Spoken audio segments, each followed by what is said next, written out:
जी हां दोस्तों, बड़ी खबर निकलकर सामने आ रही है। इस्राएल को फिर झुकना पड़ा। गाजा पट्टी में भीषण हमले के बाद सीज फायर बहाल।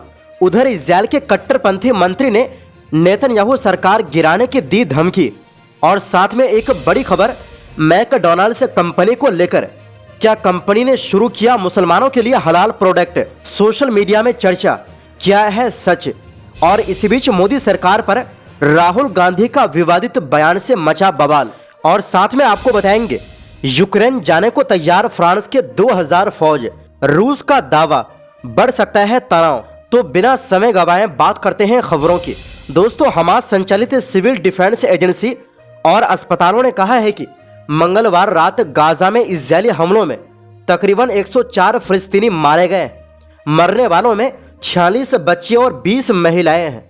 इसके अलावा 250 अन्य लोग घायल हुए हैं। इजरायली डिफेंस फोर्सेज ने दावा किया कि उसने दर्जनों आतंकवादी ठिकानों और आतंकवादियों को निशाना बनाया। उसने हमास पर युद्ध विराम समझौते के उल्लंघन के आरोप लगाए। मतलब इजराइल की नजर में मरने वाले 46 बच्चे भी आतंकवादी हैं। मतलब हद है। 9 अक्टूबर को इजराइल हमास के बीच सीज फायर लागू होने के बाद यह सबसे बड़ा हमला है।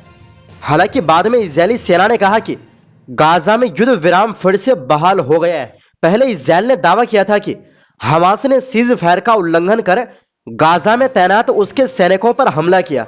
इसके जवाब में यह कार्रवाई की गई। हालांकि हमास ने आरोपों से इनकार किया और कहा है कि वो सीज फायर का पालन कर रहा है। इजराइल की ओर से किए गए हवाई हमलों में गाजा सिटी, खान यूनिस, बेत लहिया और अल बुरेज जैसे घनी आबादी वाले इलाकों को निशाना बनाया गया। इससे पहले एशिया के दौरे पर दक्षिण कोरिया जाते समय अमेरिकी राष्ट्रपति डोनाल्ड ट्रंप ने कहा कि कोई भी चीज युद्ध विराम को खतरे में नहीं डालेगी। हालांकि उन्होंने ये भी जोड़ा कि जब इजरायली सैनिकों को निशाना बनाया जाए तो इजरायल को जवाब देना चाहिए। वहीं दूसरी ओर इजरायल के राष्ट्रीय सुरक्षा मंत्री इतामार बेन गवीर ने धमकी दी है कि अगर प्रधानमंत्री बेंजामिन नेतन्याहू ने हमास को पूरी तरह खत्म करने के लक्ष्य से पीछे हटने का फैसला किया तो उनकी सरकार को सत्ता में रहने का कोई हक नहीं रहेगा। बेन गवीर ने कहा, हमास ने एक बार फिर युद्ध विराम के दौरान एक इजरायली सैनिक को मार दिया और एक बार फिर प्रधानमंत्री ने सख्त जवाब देने की बजाय सीमित प्रतिक्रिया देकर तुरंत युद्ध विराम पर लौटने का फैसला किया। साथ ही मानवीय सहायता की आपूर्ति भी जारी रखी। उन्होंने आगे कहा कि नेतन्याहू ने युद्ध को पूरी ताकत से जारी रखने और अपने मुख्य लक्ष्य हमास का सफाया करने की दिशा में आगे बढ़ने के बजाय फिर से युद्ध विराम का रास्ता चुना है। ये बयान बेन गवीर ने अपने टेलीग्राम चैनल पर जारी किया। ये तब आया जब इजरायली सेना ने मंगलवार शाम से 100 से ज्यादा फिलिस्तीनियों की शहादत के बाद हमास के साथ युद्ध विराम समझौते में वापसी की घोषणा की। बेन गवीर इससे पहले भी कई बार डोनाल्ड ट्रंप की उस शांति योजना का विरोध कर चुके हैं जो गाजा युद्ध को खत्म करने के लिए पेश की गई थी। उन्होंने बार बार कहा है कि सैन्य कार्रवाई फिर से शुरू की जानी चाहिए और अगर ऐसा नहीं होता तो वो सरकार गिराने की धमकी देते रहेंगे। वहीं दूसरी ओर दोस्तों, फ्रांस में सोशल मीडिया पर पिछले कुछ दिनों से यह खबर खूब फैली कि मैकडॉनल्ड्स अब नवंबर से अपने रेस्टोरेंट में मुस्लिमों के लिए हलाल खाना देना शुरू करेगा। लोगों ने इस पर तरह तरह की प्रतिक्रियाएं दी। कुछ ने इसका स्वागत किया तो कुछ ने इसका विरोध किया। कई लोगों ने तो नस्ल भरी बातें भी लिखी, जैसे कि फ्रांस में अब हलाल खाने को जबरदस्ती लाया जा रहा है। हालांकि कुछ लोगों ने यह भी कहा कि चाहे हलाल खाना भी क्यों न खिलाए, लेकिन हम मैकडॉनल्ड्स से कुछ भी नहीं खाएंगे। कई वीडियो और पोस्ट वायरल हुए जिनमें दावा किया गया कि फ्रांस का पहला हलाल मैकडॉनल्ड्स खुल चुका है। लेकिन जब अल जजीरा की टीम ने इसकी जांच की तो पता चला कि वो सारे वीडियो फेक थे और आर्टिफिशियल इंटेलिजेंस AI से बनाए गए थे। वीडियो में दिख रही रिपोर्टर और लोगों में कई गलतियां थी, जैसे लोगों की हरकतें अजीब थी और चैनल का लोगो भी असल नहीं था। एक और वीडियो में कहा गया कि मैकडॉनल्ड्स ने प्रेस रिलीज जारी की है, लेकिन जांच में मालूम हुआ कि कंपनी की वेबसाइट पर ऐसा कोई बयान मौजूद नहीं है। यहां तक कि एक वीडियो जो फ्रांस का बताया जा रहा था असल में लंदन के BIMS नाम के हलाल रेस्टोरेंट का था। आखिर में जब अल जजीरा ने सीधे मैकडॉनल्ड्स फ्रांस से संपर्क किया तो कंपनी ने साफ कहा, हमारी नीति में कोई बदलाव नहीं हुआ है। हम किसी धार्मिक समूह के लिए अलग से उत्पाद नहीं बना रहे। हमारे रेस्टोरेंट सबके लिए खुले हैं। इससे साफ हो गया कि फ्रांस में मैकडॉनल्ड्स के हलाल खाने की खबर पूरी तरह झूठी और भ्रामक है।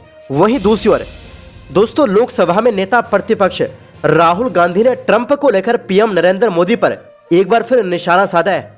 उन्होंने अपने सोशल मीडिया पर लिखा, एक के बाद एक देश में ट्रंप मोदी का अपमान कर रहे हैं। ताजा मामला दक्षिण कोरिया का है। उन्होंने यानी ट्रंप फिर दोहराया है कि उन्होंने ऑपरेशन सिंदूर रोकने के लिए मोदी को व्यापार का डर दिखाया था। उन्होंने कहा कि 7 विमान मार गिराए गए थे। मोदी जी, आप डरे नहीं, जवाब देने का साहस दिखाएं। इससे पहले राहुल गांधी बिहार में एक चुनावी सभा में भी ट्रंप का मुद्दा उठाया। उन्होंने कहा, पीएम मोदी ट्रंप से डरे हुए हैं। अगली बार जब वो बिहार आए तो उन्हें यह जरूर कहना चाहिए कि अमेरिकी राष्ट्रपति भारत पाकिस्तान संघर्ष को रोकने के बारे में झूठ बोल रहे हैं। उन्होंने पीएम मोदी के सस्ता डाटा को लेकर दिए गए बयान पर कहा, डाटा को सस्ता कर दिया गया क्योंकि नौजवान सोशल मीडिया पर व्यस्त रहे, नहीं तो वो पीएम और बिहार के मुख्यमंत्री आवास के सामने बैठ जाएंगे। लेकिन इस बीच मुजफ्फरपुर में राहुल गांधी ने पीएम मोदी पर ऐसा बयान दिया जिससे विवाद खड़ा हो गया है। उन्होंने कहा, उन्हें सिर्फ आपका वोट चाहिए। अगर आप कहोगे नरेंद्र मोदी जी आप ऐसा ड्रामा करो वोट के लिए, वो कर देंगे। जो भी करवाना है करवा लो। उनसे कहो मोदी जी स्टेज पर आइए, भाषण मत दीजिए, डांस कर दीजिए, हम आपको वोट देंगे। देखिए वो कर देंगे। जो भी करवाना हो करवा लो चुनाव से पहले, क्योंकि इसके बाद वो दिखेंगे नहीं। इसके बाद भाजपा के सभी प्रमुख नेता राहुल गांधी पर हमलावर हो गए। वहीं दूसरी ओर दोस्तों, रूस की विदेशी खुफिया एजेंसी एसबीआर ने मंगलवार को दावा किया कि फ्रांस यूक्रेन में लगभग 2000 सैनिकों और अफसरों की तैनाती की तैयारी कर रहा है। एजेंसी के मुताबिक इस दल का मुख्य हिस्सा फ्रेंच फॉरेन लीजन के स्टार्म ट्रूपर्स यानी हमलावर दस्तों से होगा, जिनमें ज्यादातर सैनिक लैटिन अमेरिकी देशों से है। एसबीआर का कहना है कि ये सैनिक अभी पोलैंड की उस सीमा पर मौजूद है जो यूक्रेन से लगती है, जहां उन्हें युद्ध की सख्त ट्रेनिंग दी जा रही है और उन्हें हथियार व सैन्य उपकरण मिल रहे हैं। एजेंसी का दावा है कि जल्दी ही इन्हें यूक्रेन के अंदर भेजा जाएगा। रिपोर्ट में यह भी कहा गया कि फ्रांस के अस्पताल तेजी से अपनी क्षमता बढ़ा रहे हैं ताकि घायल सैनिकों को भर्ती किया जा सके। इसके लिए सैकड़ों नए बेड बनाए जा रहे हैं और डॉक्टरों को युद्ध क्षेत्र की स्थितियों के लिए ट्रेनिंग दी जा रही है। एसबीआर ने आगे कहा कि अगर यह खबर बाहर लीक होती है तो फ्रांस सरकार ये कहेगी कि यूक्रेन में बस कुछ प्रशिक्षकों को भेजा गया है जो यूक्रेनी सैनिकों को ट्रेनिंग देने जाएंगे।